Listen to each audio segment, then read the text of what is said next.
صلاة الله سلام الله. Assalamualaikum warahmatullahi wabarakatuh.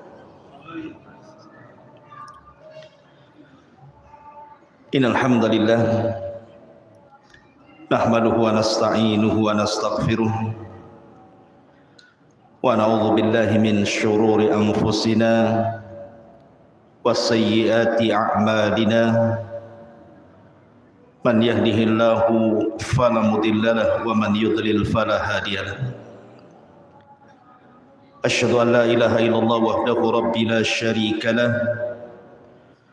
wa asyhadu anna Muhammadan abduhu wa rasuluhu alladzi la nabiyya ba'dahu, amma ba'du. Fa inna asdaqal hadithi kitabullah wa khairal huda huda Muhammadin sallallahu alaihi wasallam wa syarrul umuri muhdatsatuha wa kullu muhdatsatin bid'ah wa kullu bid'atin dhalalah wa kullu dhalalatin finnar. Ikhwata fiddin yang dimuliakan Allah Subhanahu wa taala, ahlan wa sahlan wa marhaban ikhwan-ikhwan yang dari Singapura, kembali bisa berjumpa di masjid sederhana ini, Masjid Daul Ilmi. Dan ini masjid yang ketiga yang saya bangun. Sebelumnya di Jabal Rahmah, kemudian Jabal Uhud, sekarang jadi Masjid Daul Ilmi. Dan bisa menambah masjid-masjid sunnah di Batam, di tempat-tempat lainnya. Salawat dan salam kita hadiahkan kepada Rasul kita Nabi besar Muhammad sallallahu alaihi wa ala alihi wasallam. Malam ini kita akan membahas tentang 20 tanda dari tanda-tanda kecintaan Allah Subhanahu wa taala kepada hamba-Nya. Kenapa saya ingin membahas masalah ini? Karena ada istilah para ulama, laisa sya'nu an tuhibbu walakinna sya'na an tuhabbu. Bukanlah sebuah perkara itu bagaimana Anda mencintai, tetapi bagaimana Anda bisa dicintai. Mencintai belum tentu dicintai. Makanya orang Arab sering mengatakan kullu yadda'in waslan bil laila wal laila lam tukir waslan bidzaka. Semua orang bisa mengaku cinta kepada Laila, tapi belum tentu Laila cinta dengan kita. Semua boleh mengatakan saya cinta kepada Allah, cinta kepada Rasulullah. Apakah Allah dan Rasulnya cinta kepada kita? Dan yang paling penting bukan bagaimana caranya kita mengklaim kita cinta kepada Allah, tapi bagaimana kita meraih kecintaan Allah kepada kita. Itu yang paling penting. Betapa banyak di antara kaum muslimin yang mengaku mencintai Rasul contohnya, tapi mendatangkan dengan perkara-perkara yang tidak dicontohkan Rasul. Apakah kemudian Rasul cinta kepada kita kalau seandainya Rasul hadir hari ini? Belum tentu. Makanya pembahasan ini sangat penting, karena pembahasan bicara tentang keselamatan kita fid dunya wal akhirah. Ma'asyiral muslimin yang dimuliakan Allah Subhanahu wa taala.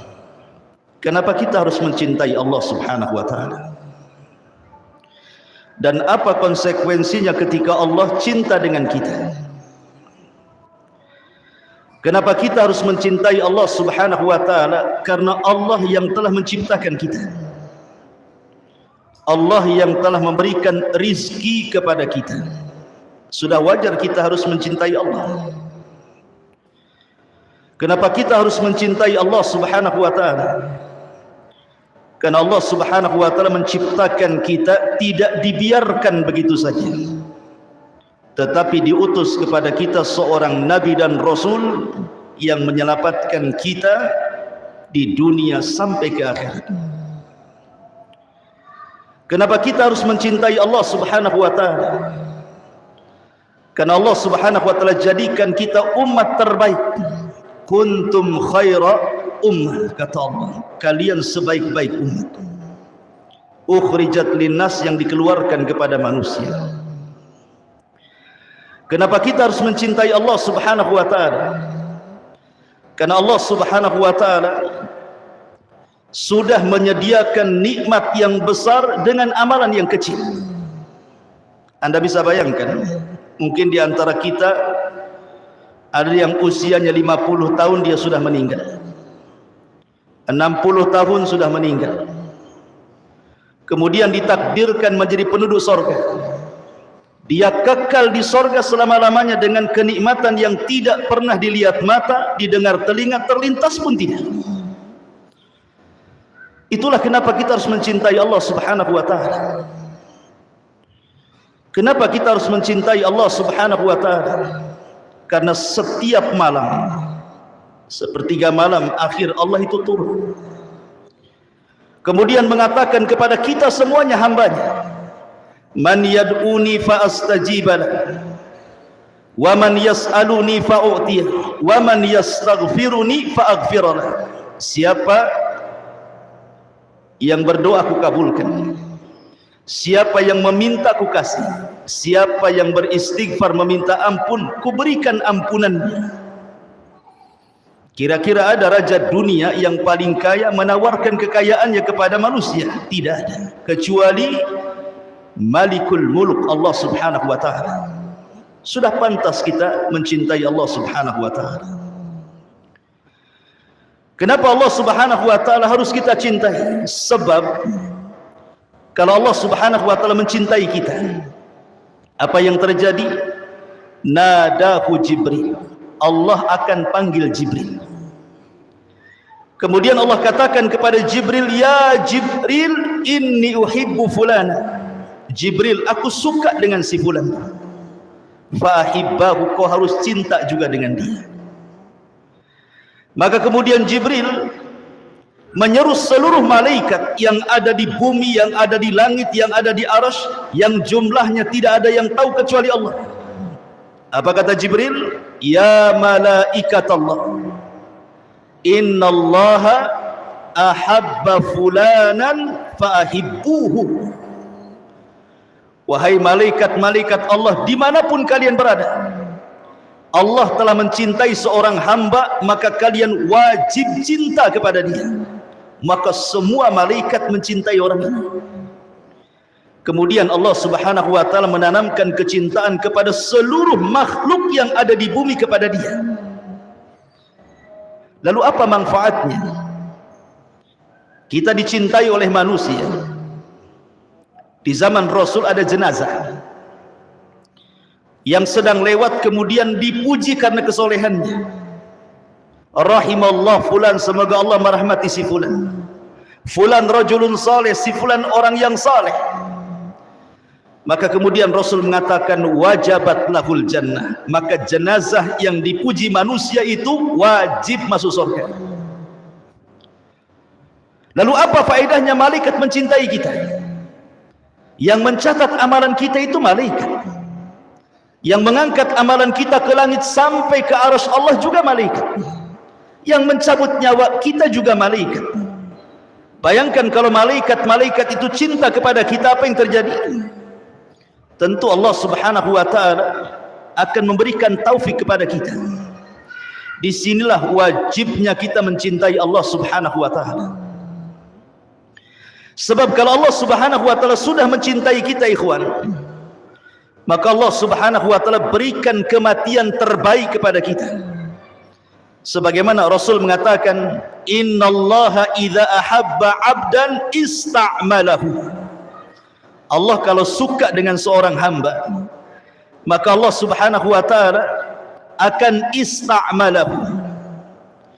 Apa ista'malahu itu? Sahabat bertanya, Kata Nabi SAW, yuhayyi lahu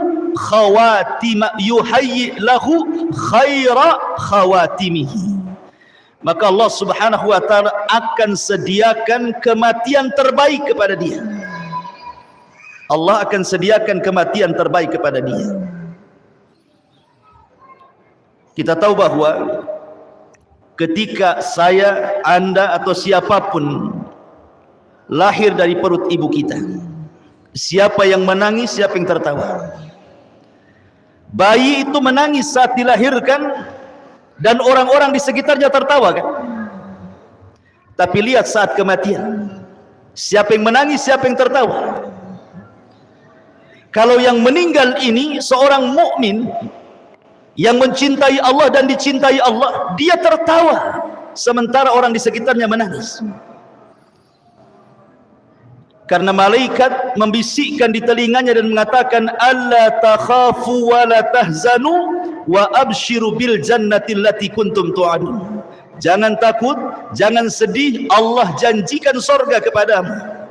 Maka malaikat mengatakan, ya ayyatuhan nafsul mutmainnah, irji'i ila rabbiki radiyatan mardiyah. Hei jiwa yang tenang, keluar. Engkau sudah ditunggu dengan keridhaan Allah Subhanahu wa ta'ala. Maka ruh itu keluar dengan sangat tenang dan tidak susah payah. Berapa banyak orang-orang yang sakaratul maut berbulan-bulan tak mati-mati, tapi ruhnya seorang mukmin sekejap saja dia dicabut, dan hanya merasakan keperitan sebentar, itu pun sebagai penggugur dosa terakhir dia. Kemudian masuk ke alam kubur, kemudian ditampakkan di sebelah kirinya neraka. Dia pun ketakutan, tapi malaikat mengatakan, itu bukan tempatmu. Kemudian Allah Subhanahu wa ta'ala tampakkan di sebelah kanan sorga. Kemudian dia pun mengatakan, ya Rabb aqimis sa'ah, ya Rabb tegakkan kiamat supaya aku bisa masuk ke istanaku dan berjumpa dengan keluargaku. Tapi Allah Subhanahu wa ta'ala katakan, belum waktunya, kiamat masih panjang. Nam naumatal arush, sebaiknya kau tertidurlah sebagaimana tidurnya pengantin baru. Kemudian dia tidur dengan nyenyak, tiba-tiba kiamat sudah dibangkitkan. Begitulah orang-orang yang mencintai Allah dan dicintai Allah Subhanahu wa ta'ala. Namun apa tandanya? Apa tanda-tandanya bahwa Allah Subhanahu wa ta'ala mencintai seorang hamba, mencintai kita semua? Apa tandanya? Saya akan sebutkan secara ringkas 20 tanda Allah Subhanahu wa ta'ala mencintai kita sebagai hambanya. Yang pertama, tadi saya sudah katakan bahwa apabila Allah Subhanahu wa ta'ala mencintai kita, maka Allah Subhanahu wa ta'ala akan tanamkan kepada seluruh manusia, bahkan bukan manusia, semua malaikat cinta kepada kita. Allah yang tanamkan itu. Malaikat cinta dengan kita, dan semua hamba Allah yang ada di bumi suka dengan kita. Dan itu disebutkan pada hadis yang sudah saya katakan tadi, hadis tentang apabila Allah mencintai seorang hamba, maka Allah panggil Jibril dan mengatakan, ya Jibril, aku suka dengan si fulan, kau harus suka juga dengan dia. Maka Jibril kemudian mengatakan kepada seluruh malaikat, Allah mencintai si fulan, kalian semua harus cinta kepada si fulan. Maka semua malaikat cinta kepada si fulan, dan Allah tanamkan kecintaan kepada penduduk bumi untuk mencintainya. Yang kedua, tanda Allah Subhanahu wa ta'ala mencintai kita adalah kita dicintakan mendengarkan Al-Quran. Kita dicintakan mendengarkan Al-Quran. Al-Hafidh Ibn Rajab Al-Hambali rahimahullahu ta'ala mengatakan, min a'zami ma yahsulu bihi mahabbatullahi ta'ala minan nawafili tilawatil Quran. Seagung-agungnya seseorang hamba mendapatkan kecintaan kepada Allah Subhanahu wa ta'ala dari perkara-perkara sunnah adalah ketika dia suka membaca Al-Quran dan mendengarkan Al-Quran.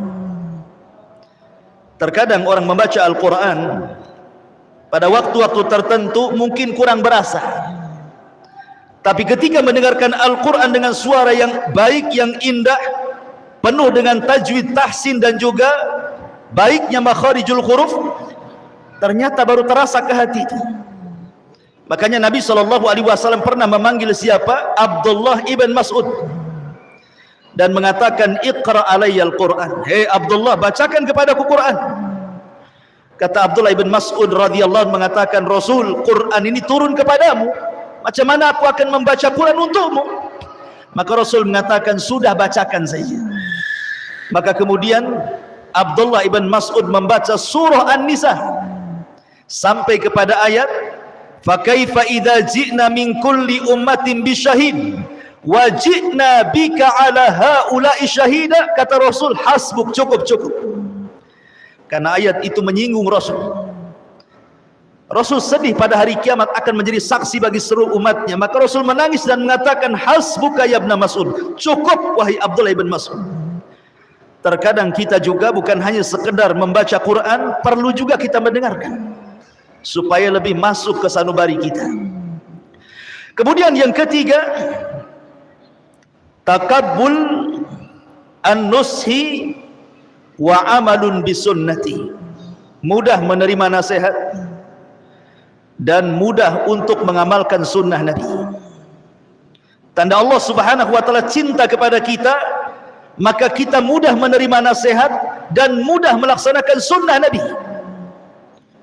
Syekhul Islam Ibn Taimiyah rahimahullahu taala pernah mengatakan, di zaman Rasul ada orang-orang yang mengklaim, mengaku cinta kepada Allah. Jadi ada sekelompok orang, kata Syekhul Islam, di zaman Rasul ngaku-ngaku cinta kepada Allah. Maka Allah Subhanahu wa taala uji mereka dengan menurunkan surah Al-Imran 31. Qul, katakan ya Muhammad kepada mereka, in kuntum tuhibbunallah, kalau kalian betul-betul mencintai Allah, fattabi'uni, ikuti sunnahku, yuhibbukumullah, maka Allah pasti cinta kepada kalian.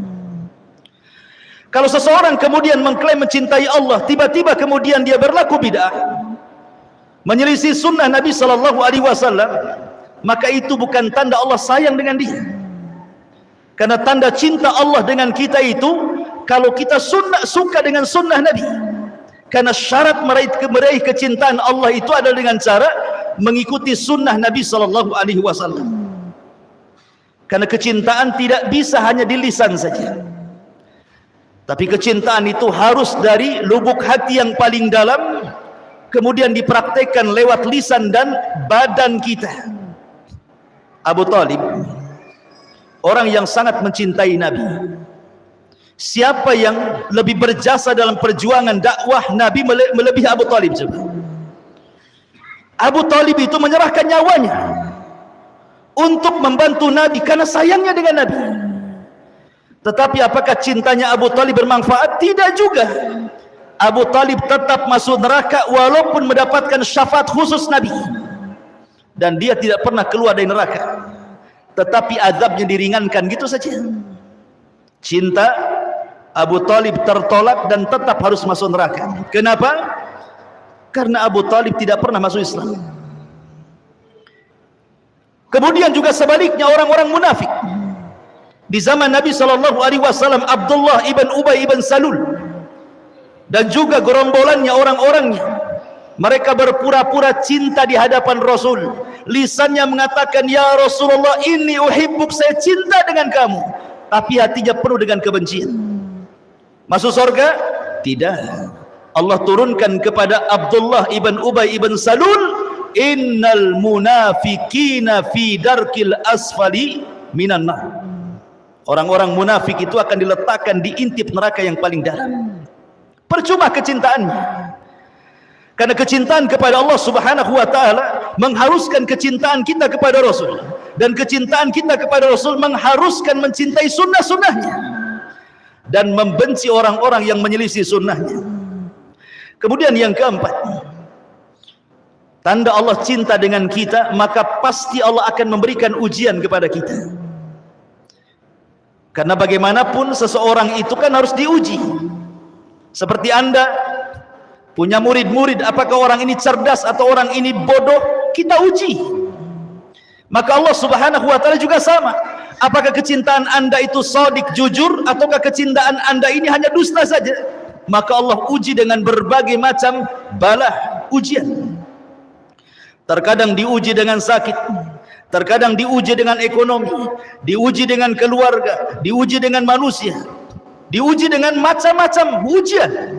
Makanya Allah mengatakan, innallaha idza ahabba 'abdan ibtalahu. Allah kalau suka dengan hamba, Allah uji dia. Allah uji dia, apakah dia sabar atau tidak. Kalau dia sabar, berarti memang dia dicintai Allah Subhanahu wa taala. Kalau tidak sabar, maka dia belum meraih kecintaan Allah. Karena lanjutan hadisnya Rasul mengatakan, faman radiya falahur ridha wa man sakhita falahus sukhtu. Siapa yang ridha dengan ujian, maka Allah senang dengan dia. Siapa yang benci dengan ujian, Allah pun benci dengan dia. Ma'asyiral muslimin yang dimuliakan Allah Azza wa Jalla, Nabi ketika pulang dari Taif, bayangkan 18 kabilah berkumpul di Mekah sepeninggal Abu Talib dan Khadijah yang disebut dengan Amul Hazni, tahun kesedihan. Rasul diancam, berani kau berdakwah terang-terangan, kami bunuh. Akhirnya Nabi SAW terpaksa harus hijrah ke Taif, mencari lahan baru untuk berdakwah. Sampai di Taif, rupanya orang Taif lebih ganas dibandingkan orang Mekah. Baru sampai sudah dilempari batu, diusir. Di perjalanan Nabi SAW apa yang dilakukan? Berdoa kepada Allah, Allahumma ashku ilaika dha'fi quwwati. Ya Allah, aku mengadu kepadamu atas kelemahanku dan atas sedikitnya kemampuanku untuk mendakwai mereka. Yang ingin saya katakan, akhir daripada doa Nabi SAW, illam takun alayya sakhatun fala ubali.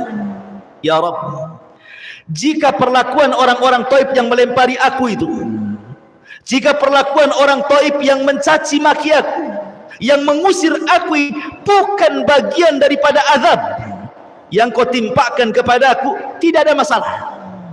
Silahkan orang mau melempari aku, mencaci maki, merendahkan, mengusir, silahkan, asal ini bukan dalam bentuk azabmu kepada aku, saya tidak peduli. Yang jelas rahmat masih luas diberikan kepada aku. Kalau orang mendapatkan ujian, dia bicara seperti itu, tenang ikhwan.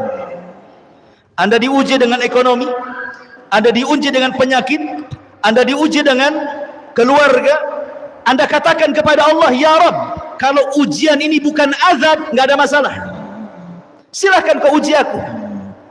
Tapi kalau ujian ini azab, na'udzubillah, kita berlindung kepada Allah Subhanahu wa ta'ala. Kemudian yang nomor 5, husnul khatimah. Tanda Allah Subhanahu wa ta'ala cinta kepada kita, maka Allah akhiri kehidupan kita dengan kehidupan yang baik. Kemudian yang nomor 6, tanda Allah Subhanahu wa ta'ala cinta kepada kita, maka kita akan berlaku zuhud. Tahu zuhud? Kata Hasan Al-Basri rahimahullahu ta'ala, zuhud itu artinya meletakkan kekayaan di tangan, tidak meletakkan dunia di hati. Kata Hasan Al-Basri, saya ulangi, makna zuhud itu artinya meletakkan dunia di tangan kita, tidak meletakkan dunia di hati kita. Jadi dunia itu hanya sebatas di tangan. Terkadang dia datang ke tangan, dia pergi dari tangan, dia tidak pernah masuk ke dalam hati. Ketika kemudian kita bisa melakukan keyakinan seperti ini, bahwa dunia itu hanya di tangan, maka apabila datang dunia ke tangan, kita tidak terlalu senang. Apabila dunia pergi dari tangan pun, kita tidak terlalu sedih. Kenapa? Karena tidak masuk dalam hati. Dunia itu hanya berpindah-pindah tangan saja. Itulah zuhud artinya. Dan Nabi SAW pernah ditanya, ya Rasulullah, tunjukkan kepadaku amalan yang bisa Allah cinta dengan aku dan manusia pun cinta dengan aku.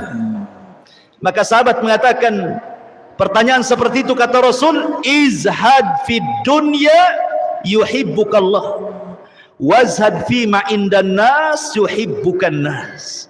Zuhudlah terhadap dunia, Allah cinta dengan kamu. Zuhudlah kepada manusia, manusia cinta dengan kamu. Kemudian yang nomor 7, mahabbatu liqa Allah, berusaha untuk rindu berjumpa dengan Allah.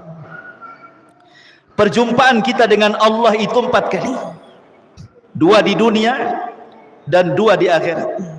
Ingat, perjumpaan kita dengan Allah itu 4 kali, 2 di dunia dan 2 di akhirat. 1 saat Anda sholat. Ketika kita sholat itu kita sedang berjumpa dengan Allah. Mana dalilnya?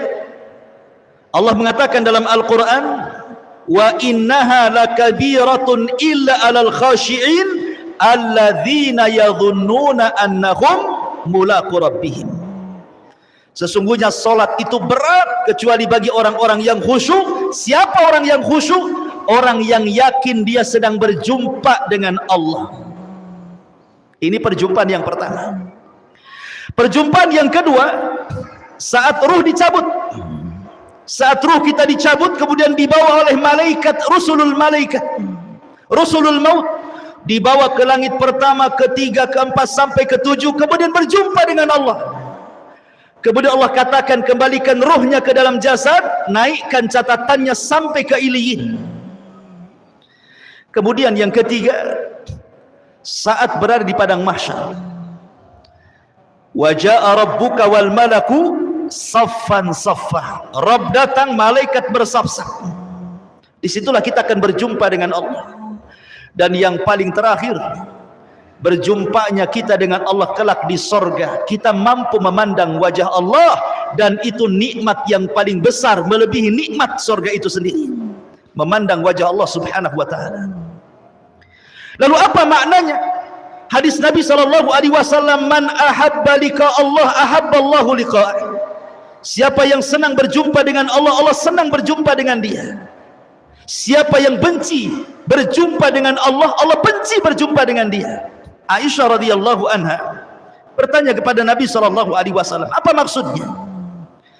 Maka Nabi SAW mengatakan, seorang mukmin apabila dihabar gembirakan dengan rahmat Allah, dengan keridhaan Allah, dengan sorga Allah, apabila seorang mukmin ini diingatkan tentang sorga, tentang rahmat, tentang redha, maka dia senang ingin berjumpa dengan Allah. Kapan saya meninggal, kapan saya berjumpa dengan Allah? Tapi orang kafir, kalau diingatkan dengan perkara-perkara tersebut, maka dia tidak suka, maka Allah pun tidak suka dengan dia. Atau dengan kata lain, kata para ulama, kalau seandainya kehidupan kita ini kita investasikan untuk akhirat, umpamanya di dunia kita diluaskan rezekinya, saya ingin membangun rumah di akhirat, dia bangun masjid di dunia. Dia ingin membangun taman-taman di sorga, dia pun perbanyak zikir di dunia. Dia pun ingin mendapatkan istana-istana di sorga, dia pun membaca amalan-amalan yang bisa membangunkan istana untuk kita di sorga. Maka saat kematiannya, dia akan cinta berjumpa dengan Allah. Kenapa? Karena dia sudah investasi di sorga, dia ingin mengambil keuntungannya. Tapi kalau orang ini kemudian investasinya di dunia, tidak ada hartanya diinfakkan ke yang lainnya, hanya untuk poya-poya, bangun rumah besar-besar, beli kendaraan mewah-mewah, tidak ada untuk ibadah sedikit pun, maka saat kematiannya dia akan benci berjumpa dengan Allah. Kenapa? Karena dia harus meninggalkan rumahnya, meninggalkan kebunnya, meninggalkan mobilnya, meninggalkan ATM-nya, meninggalkan macam-macam. Akhirnya tidak mau pergi dia, tapi tetap dia pun harus mati. Ini yang ketujuh. Yang kedelapan, at-taufiq ila amalin salih. Tanda Allah cinta kepada kita, Allah berikan taufik kita ini rajin beramal saleh, mudah qiyamul lail, mudah sedekah, mudah baca Quran, mudah talabul ilmi, mudah dimudahkan oleh Allah segalanya. Tidak malas dalam beribadah. Sebagaimana Nabi SAW mengatakan, idza ahabballahu 'abdan assalahu. Apabila Allah mencintai seorang hamba, maka Allah akan berikan kenikmatan kepadanya. Sahabat bertanya, apa maksudnya kenikmatan itu wahai Rasul? Maka Rasul mengatakan, yuwaffiq lahu amalan salihan. Maka Allah berikan taufik untuk mudah mengamalkan amal saleh. Kemudian yang nomor 9, hubbu dzikrillahi azza wa jalla. Tanda Allah cinta dengan kita adalah ketika kita banyak menyebut nama Allah. Disebutkan oleh Al-Hafidh Ibnu Rajab Al-Hambali rahimahullahu ta'ala, dia mengatakan, minal a'mali allati tusilu ila mahabbatillahi ta'ala wa hiya min a'zami alamatil muhibbin kathratu dzikrillahi azza wa jalla. Kata Imam Ibnu Rajab Al-Hambali dalam kitabnya Fathul Bari, dia mengatakan, dari amalan-amalan yang mudah mengantarkan manusia kepada kecintaan kepada Allah, dan ini sebesar-besarnya alamat, adalah orang-orang yang suka memperbanyak zikrullah, berzikir kepada Allah. Ikhwan, kalau antum cinta kepada seseorang, pasti antum akan menyebut-nyebut seseorang itu, memuji seseorang itu. Maka kalau kita cinta dengan Allah, harusnya kita suka menyebut-nyebut nama-namanya, memuji nama-namanya, berzikir kepada Allah. Karena itu tanda di mana Allah mencintai kita, lisan kita dimudahkan berzikir. Kemudian yang nomor 10, taufiq li khidmatin nasi wa i'anatihim wa tafriji qurabihim. Tanda Allah cinta dengan kita adalah kita dimudahkan menolong orang. Mudah kita nolong orang, itu mudah sekali. Harta yang kita berikan kepada orang, tidak pernah ada kebakhilan dalam hatinya. Senang dia membantu orang, membantu fuqara, membantu fakir miskin, membantu anak yatim, membantu orang yang kesulitan, mudah bagi dia. Tidak ada kepelitan dalam hartanya. Nabi SAW pernah mengatakan, ya, Rasul pernah ditanya oleh seorang sahabat, ya Rasulullah, ayyun nas ahabba ilallah. Rasul, manusia yang paling dicintai Allah itu seperti apa? Maka Rasul mengatakan, ahabbun nas ilallahi anfa'uhum linnas. Manusia yang paling dicintai Allah adalah manusia yang paling banyak bermanfaat kepada manusia. Coba anak-anak itu bisa ditenangkan ya. Baik. Jadi kemudian lanjut hadisnya, Nabi mengatakan, wa ahabbul a'mal ilallah sururun tudkhiluhu ala muslim. Dan amalan yang paling dicintai Allah adalah Anda memasukkan kebahagiaan kepada hati seorang mukmin. Ikhwan, ibadah yang paling afdal itu disebutkan para ulama adalah jabrul qulub. Antum tahu jabrul qulub? Jabrul qulub itu artinya menutup kesedihan orang. Dan yang paling afdal adalah menutup kesedihan orang tua. Yang paling utama sebelum menutup kesedihan orang lain, tutup kesedihan orang tua. Kisah Nabi Yusuf alaihi salatu wassalam. Ketika Yusuf alaihi salatu wassalam memboyong ayahandanya, saudara-saudaranya yang sudah pernah menyakitinya, memasukkan dia ke sumur, kemana? Ke Mesir. Kemudian Yusuf menceritakan kepada bapaknya kenapa dia sampai di Mesir. Yusuf hanya mengatakan bahwa penjaralah yang menjadikan aku seperti ini. Coba bayangkan, penjaralah yang menjadikan aku seperti ini.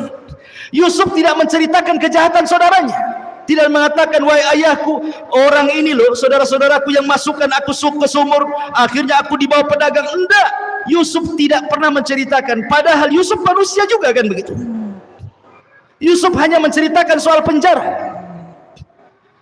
Ini menunjukkan apa? Dia jaga hati bapaknya. Itulah namanya jabrul qulub namanya. Terkadang kita ini tidak pandai untuk menutup jabrul qulub, hati orang lain itu. Anda bayangkan ikhwan, ada manusia ini sudah sibuk dengan keluarganya, sudah sibuk dengan kerjaannya, sudah sibuk dengan anak-anaknya, sudah sibuk dengan urusan dia. tiba-tiba kita datang menyakiti dengan lisan kita.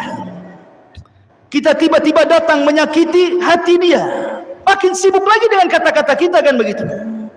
Orang itu sudah sibuk masing-masing, jangan disibukkan lagi dengan kita. Harusnya kita masukkan kebahagiaan kepada orang lain. Karena itu sebaik-baiknya amal, bahkan amalan yang paling dicintai Allah Subhanahu wa taala, kata Rasul, sururun tudkhiluhu ala qalbil muslim. Rasa senang yang dimasukkan ke hati seorang muslim. Kemudian yang nomor 11, taufik li husnil khuluq. Tanda Allah cinta kepada kita tampak dari akhlak kita. Akhlak itu terbagi 3, dari leher ke atas, kemudian kedua tangan, dan dari atas kepala sampai kaki, kata ulama. Saya ulangi, akhlak itu ada 3, leher ke atas, dari atas kepala sampai kaki, dan kedua tangan. Maksudnya apa? Leher ke atas ini ada lisan, dia tidak mengucapkan kecuali yang santun. Dia punya mata, tidak pernah melotot kepada orang. Dia punya telinga, tidak mendengar kecuali yang halal. Dan dia tidak pernah akalnya kemudian memikirkan sesuatu yang jahat. Kemudian tangan, suka membantu orang, ringan tangan. Kemudian dari atas kepala sampai kaki, kalau dia bicara dengan orang, dia tidak menghadap tempat lain.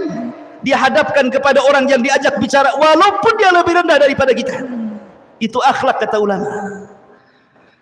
Kalau kita bisa melakukan 3 hal ini, maka Anda berakhlak. Dan akhlak itu tanda Allah cinta dengan kita.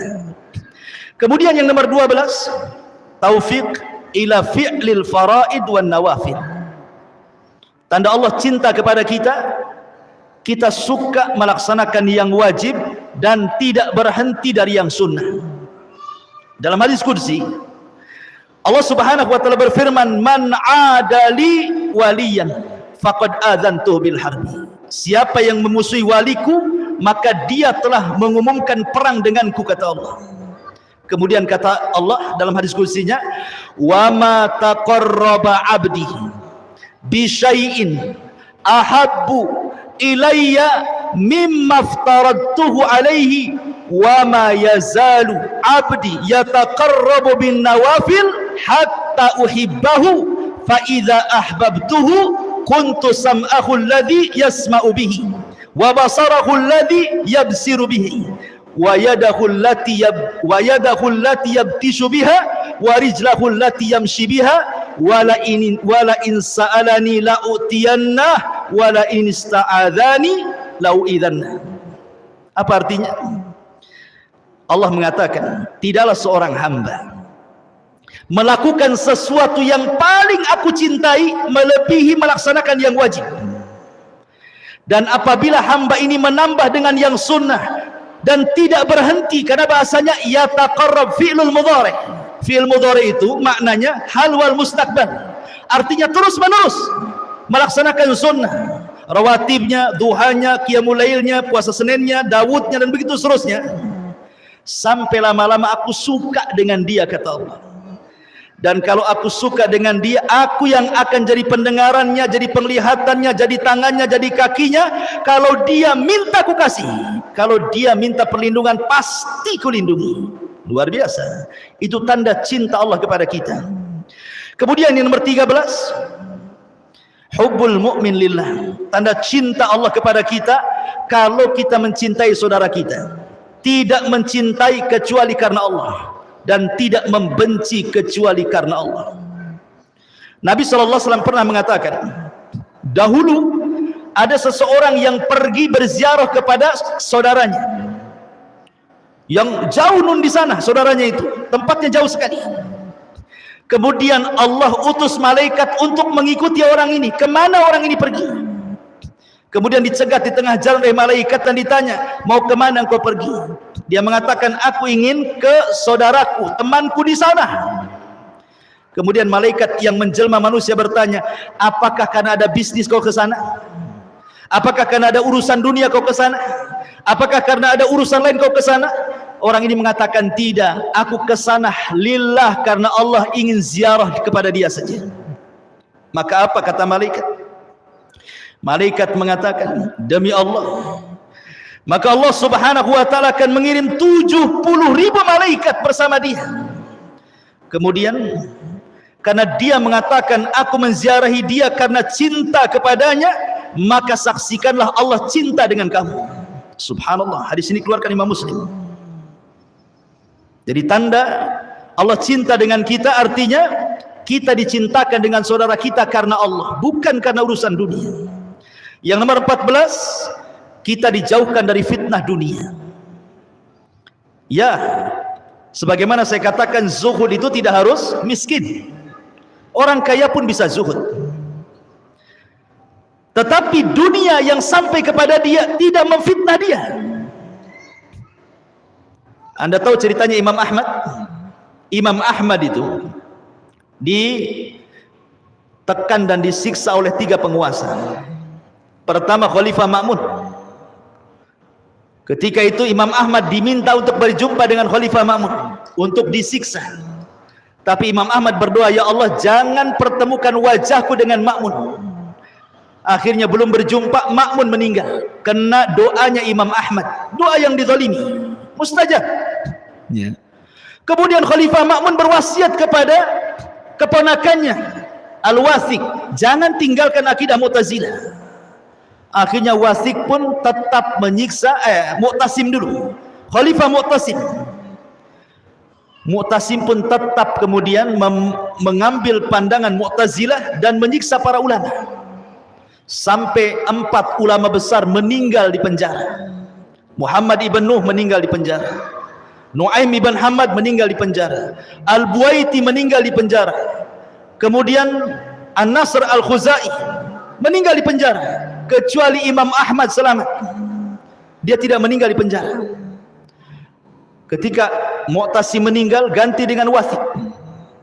Kemudian Wathiq meninggal, disiksa juga Imam Ahmad, ganti dengan khalifah yang keempat namanya Mutawakkil. Barulah di zaman Mutawakkil 2 tahun berkuasa, ahli sunnah kembali tinggi, Mu'tazilah hilang.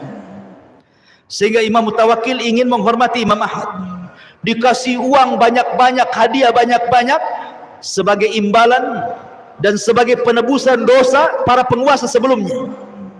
Kasih uang banyak. Tapi Imam Ahmad menolaknya, dikembalikan kepada penguasa. Kenapa? Kata Imam Ahmad, hadiah ini lebih jahat fitnahnya dibandingkan aku masuk penjara, kata. Itulah Imam Ahmad. Ya. Tetapi bukan berarti kemudian zuhud dan wara itu diartikan kita harus menjauh dari dunia. Tidak. Sufyan Ats-Tsauri itu orang kaya. Sufyan Ats-Tsauri itu orang kaya raya, ulama kaya raya, dan dia percontohan orang zuhud. Dikatakan kepada Sufyan Ats-Tsauri, wahai Sufyan, engkau kan imamnya para orang-orang zuhud, kenapa kau kaya kali, katanya. Apa jawaban Sufyan Ats-Tsauri? Ya likai la atamandalu alal muluk, katanya. Kenapa saya harus kaya, kata Sufyan Ats-Tsauri? Biar aku tidak menjilat penguasa, biar tidak aku mencari keuntungan di penguasa, sehingga lisanku terkunci untuk menyampaikan kebenaran. Kalau aku kaya, aku bisa bicara sesukaku, kata Sufyan Ats-Tsauri. Jadi zuhud tidak mesti miskin, kaya pun boleh zuhud. Yang penting letakkan kekayaan di tangan, jangan dimasukkan ke dalam hati. Itu kuncinya saja. Kembali bahwa tanda Allah cinta dengan kita ketika kita dijauhkan dari fitnah dunia. Kemudian yang nomor 14, tanda cinta Allah kepada kita, maka kita diilhamkan untuk mudah taubat, untuk mudah istighfar, dan tidak terus-menerus melakukan dosa, sebagaimana perkataan Syekhul Islam Ibn Taimiyah rahimahullah taala, idza ahabballahu 'abdan alhamahu taubata wal istighfar wa lam yusiru ala dzunub. Kata Ibnu Taimiyah, apabila Allah cinta dengan seorang hamba, Allah ilhamkan tobat, istighfar, dan dia tidak menerus dalam dosa. Kemudian yang nomor 16, Allah berikan taufik kepada dia sikap rifq wal lin, kelembutan, kesantunan, sebagaimana Rasul mengatakan, innallaha idza ahabba ahla baitin adkhala alaihimur rifq. Jadi kalau Allah cinta dengan satu keluarga, umpamanya keluarga kita dicintai Allah nih, apa yang terjadi? Allah akan tanamkan kelembutan dalam keluarga itu. Suaminya akan lembut sama istrinya, istrinya akan lembut sama suaminya, orang tuanya lembut kepada anaknya, anaknya lembut kepada orang tuanya. Begitulah tanda cinta. Tapi kalau seandainya dalam rumah tangga itu saling bertengkar, anaknya bermasalah, istrinya bermasalah, suaminya bermasalah, berarti ini bukan tanda Allah cinta dengan keluarga itu. Kemudian yang nomor 17, Allah akan berikan taufik di mana seseorang akan dimudahkan untuk meraih kekuatan iman. Sebagaimana Rasul mengatakan, sebagaimana Abdullah ibn Mas'ud radhiyallahu anhu mengatakan, innallaha ta'ala qasama bainakum akhlaqakum kama qasama bainakum arzaqakum wa innallaha ta'ala yu'til mal man ahab wa ma la yuhib wa la yu'til iman illa man yuhib. Kata Abdullah ibn Mas'ud radhiyallahu anhu, Allah itu telah membagi akhlak-akhlak kalian sebagaimana Allah membagi rizki-rizki kalian. Dan Allah subhanahu wa ta'ala memberikan harta kepada orang yang dicintainya dan kepada orang yang tidak dicintainya. Subhanallah. Rupanya harta itu bukan tanda kebaikan. Orang banyak harta itu bukan tanda kebaikan. Kenapa? Karena harta itu diberikan kepada orang yang dicintai Allah ataupun orang yang dibenci Allah. Orang kafir kaya, orang Islam kaya. Namrud kaya, Sulaiman kaya. Abu Bakar kaya, Abu Lahab juga kaya. Qarun kaya. Jadi harta itu bersyarikat antara mukmin dan kafir. Tetapi kata Abdullah bin Mas'ud, wala yu'til iman illa man yuhib. Dan tidaklah Allah memberikan iman kecuali kepada orang yang dicintainya saja. Kemudian yang nomor 18, seseorang apabila dicintai Allah subhanahu wa ta'ala, tandanya adalah dia redha dengan qada wal qadar. Redha dengan qada wal qadar. Karena ketika seseorang mendapatkan musibah, betapa banyak orang-orang yang tidak redha dengan qada dan qadar. Padahal tanda cinta Allah dengan kita itu kalau kita redha dengan qada dan qadar. Keputusan Allah itu sudah dicatat. Kalau hari ini saya mendapatkan musibah, memang sudah dicatat 500 tahun sebelum Allah menciptakan langit dan bumi. Mau apa? Ya. Makanya kenapa beriman kepada qada dan qadar itu penting. Kenapa?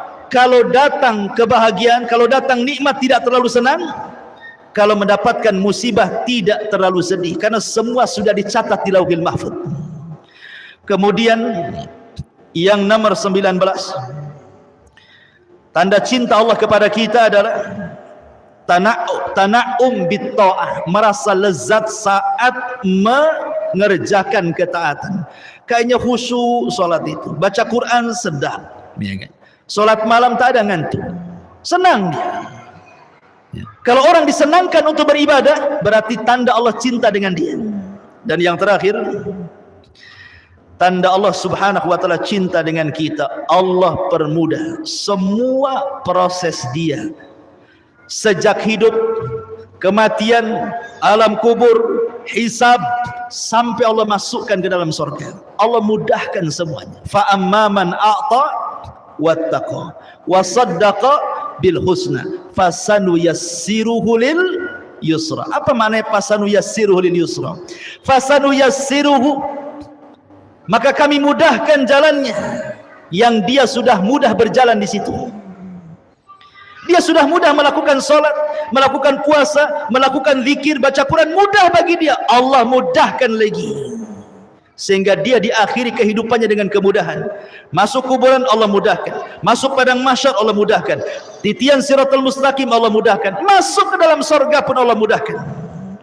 Dan itulah tanda Allah cinta dengan kita. Inilah di antara 20 tanda di mana Allah subhanahu wa ta'ala mencintai kita. Mudah-mudahan kita diberikan taufik oleh Allah subhanahu wa ta'ala. Allah mencintai kita dan kita senantiasa mencintai Allah subhanahu wa ta'ala. Wallahu a'lam. Mudah-mudahan yang sedikit bermanfaat. Subhanaka wa bihamdika asyhadu an la ilaha illa anta astaghfiruka wa atubu ilaik. Allahu ta'ala alam. Assalamualaikum warahmatullahi wabarakatuh.